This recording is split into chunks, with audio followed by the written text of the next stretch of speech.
Saúde. Oferecimento. Laboratório Análises. Agora também na Rui Carneiro. É importante lembrar que a osteoporose acomete principalmente as mulheres. Em cada 4 pacientes, 3 são mulheres. Então, para falar sobre esse assunto, eu recebo aqui no estúdio, na nossa casa, a reumatologista Daniela Egito. Bom dia, doutora, seja bem-vinda. Bom dia, Bruno, tudo Vamos bem? Então conversar sobre esse assunto, né? Reforçar a importância. Primeiro, sabendo, doutora, o que é a osteoporose? Que doença é essa? Quais são as causas? O que leva uma pessoa a ser diagnosticada com osteoporose? A osteoporose, ela é uma doença que é caracterizada por uma baixa massa óssea, por uma fragilidade óssea em decorrência de uma perda, de uma desmineralização óssea. Então, normalmente, todos nós atingimos um pico de massa óssea em torno dos 30, 35 anos. Certo. E aí esse pico vai ser construído com uma dieta saudável, com a atividade física, com a carga.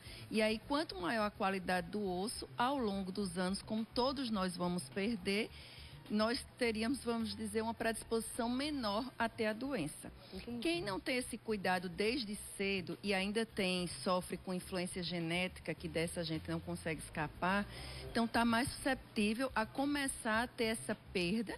E as mulheres sofrem mais porque os hormônios femininos, eles são essenciais para o funcionamento de uma célula formadora de osso e o bloqueio de uma célula que trabalha reabsorvendo esse osso, que a gente chama de osteoclasto.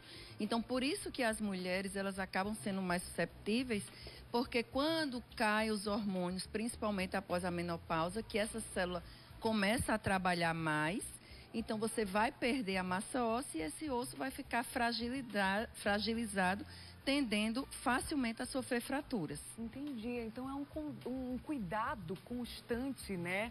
Rotineiro mesmo, antes que a osteoporose apareça. Mas a genética é um fator de risco, doutora? Por exemplo, a minha avó teve osteoporose ou uma tia na família, de alguma forma, a genética pode influenciar? Sim, a genética ela influencia porque ela está relacionada à qualidade do osso.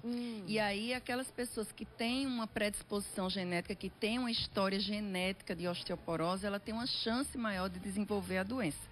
E se você tiver ideia, assim, as pessoas que têm mães e avós que sofreram fratura de fêmur por osteoporose, ela tem um risco, uma pontuação maior de sofrer também uma fratura de fêmur por osteoporose. Inclusive, né, os índices são altíssimos de fraturas de ossos em decorrência da osteoporose. Por quê, doutora? A gente sabe que tem dor, que em alguns casos incapacita, mas chegar até uma fratura, por que motivo?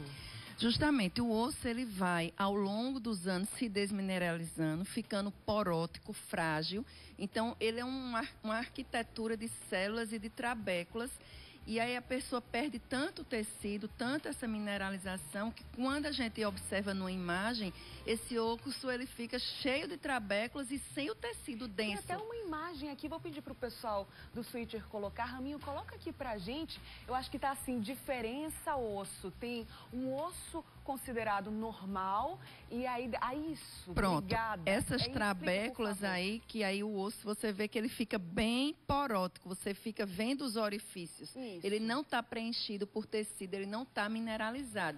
E isso que dá a característica da fragilidade. E muitas pessoas, elas sofrem a fratura, às vezes, de um trauma mínimo. Então, é uma coisa básica, tranquila, assim, uma atividade simples e acontece. Exatamente. Então, assim, pacientes com osteoporose, por exemplo, elas podem sofrer fratura de vértebras, de um espirro, de tentar elevar o braço para pegar um objeto mais no alto. Então, não é obrigado a sofrer um trauma, uma queda.